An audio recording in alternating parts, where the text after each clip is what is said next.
it on, and good. So I'm going to come around here. Tell your story. Just tell your story. Is it filming? Yeah. Hi, my name is CJ Larson. I'm here in Dr. McCarty's office here in Colorado. And quite frankly, I feel like this last week I've experienced an assortment of miracles. A week ago, I had a hard time just walking up the stairs to come up here to see Dr. McCarty. I'd like to rewind a little bit and just give you, in a nutshell, my story. I was born in 1977. I'm 31 years old. And when I was born, I was stuck in my mother's birth canal for a period of time. I also, as a child, endured several head injuries. I recall going headfirst into a tree on a three-wheeler that I'd been given when I was 8 years old for my birthday. I also had some other head traumas. I remember ice skating on our pond and playing ice hockey with the boys down the road, and I recall falling on the back of my head and receiving quite the concussion. However, as a young boy, I was very energetic. I was a 4-point point average student. I excelled in everything I did. I was the quarterback of the football team. I was an Eagle Scout at a very young age, younger than normal. I believe it was 14 or 15. And I felt like I was on top of the world. And one day I felt like my whole life had changed.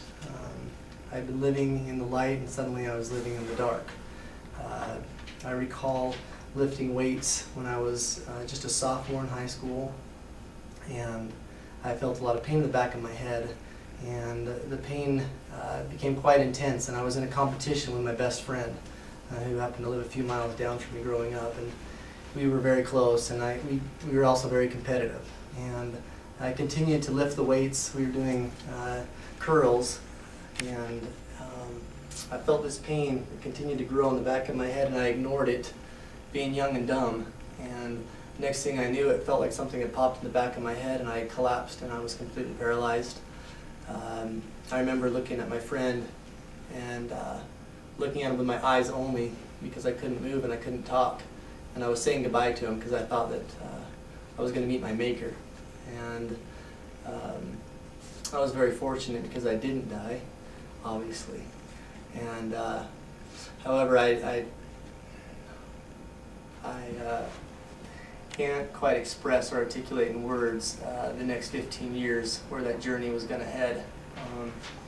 I went from being on top of the world to flunking out of high school within the next 2 months. I was unable to do math. I was unable to read. My parents and people who I loved didn't understand what was wrong with me. My principal suggested to my parents that I was on drugs. I've never done a drug in my life. That started my journey, where I had the opportunity to visit with doctor after doctor after doctor. I was diagnosed with many diseases. The first disease I was diagnosed with was narcolepsy. When you're that young age and you're impressionable and a doctor tells you this is what you have, it has a way of really affecting your life. I spiraled into severe depression. I lived in darkness in my home. I was no longer able to read. I was no longer able to have conversations with my parents. I had a very difficult time just communicating. I couldn't articulate thoughts in my mind. And I grew to have headaches on a very regular basis. At that point in my life, I'd always been a Christian. I questioned God on occasion, but I never gave up faith that He had a plan for me. I had faith that one day I'd be healed.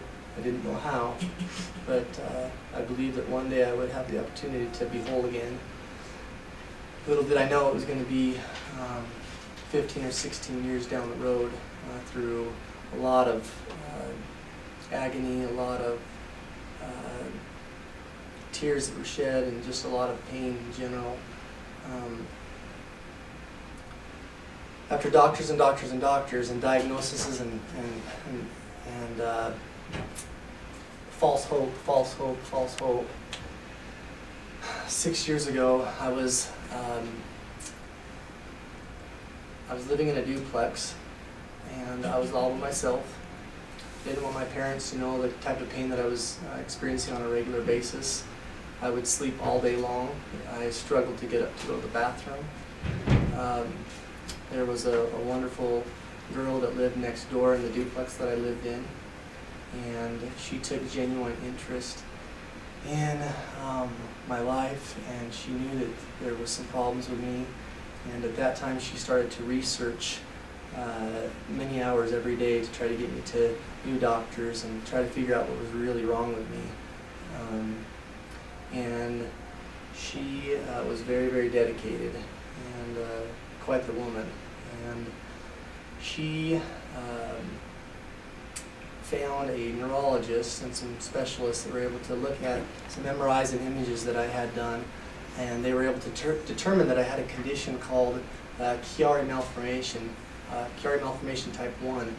It's an interesting condition where at the base of your skull, you can see back here where this line goes down my head, at the base of the skull back here where the cerebellum sits in the skull, there's almost like tonsils. It's like brain tissue that descends down into the form of magnum area of the spinal column in an area where it's not supposed to be, or it can cause problems if it starts to restrict the spinal fluid.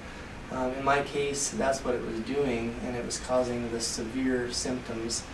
And all these doctors and psychologists and these wonderful people that had, I think they had my best interest in mind.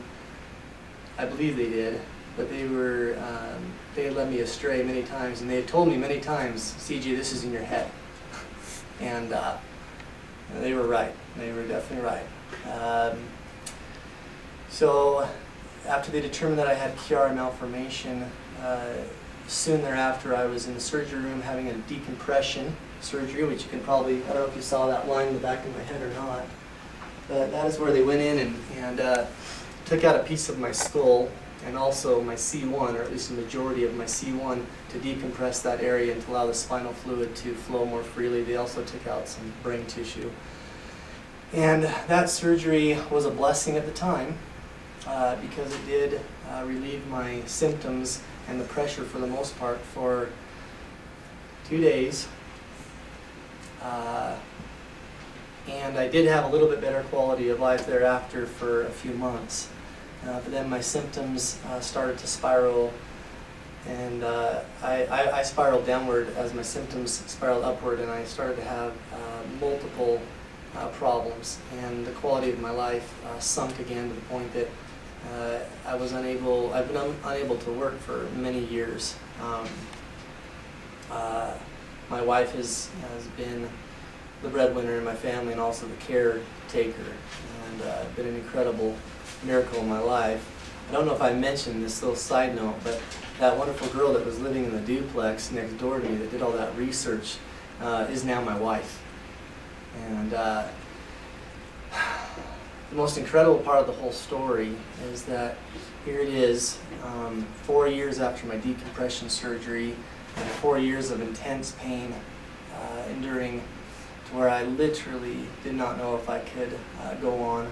I questioned on more than one occasion whether I should take my life. And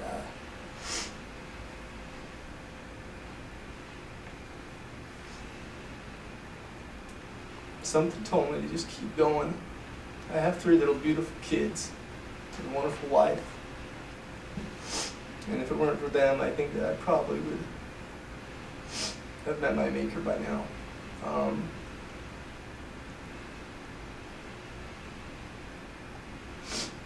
I came down here to Denver just a little over a week ago, and I came down here because the neurosurgeon that did my surgery, he's a wonderful man. His name is Dr. Oro. He did a great job for me on my surgery, but I came down here because he had moved from his facility in Missouri where he did my surgery, and he was here.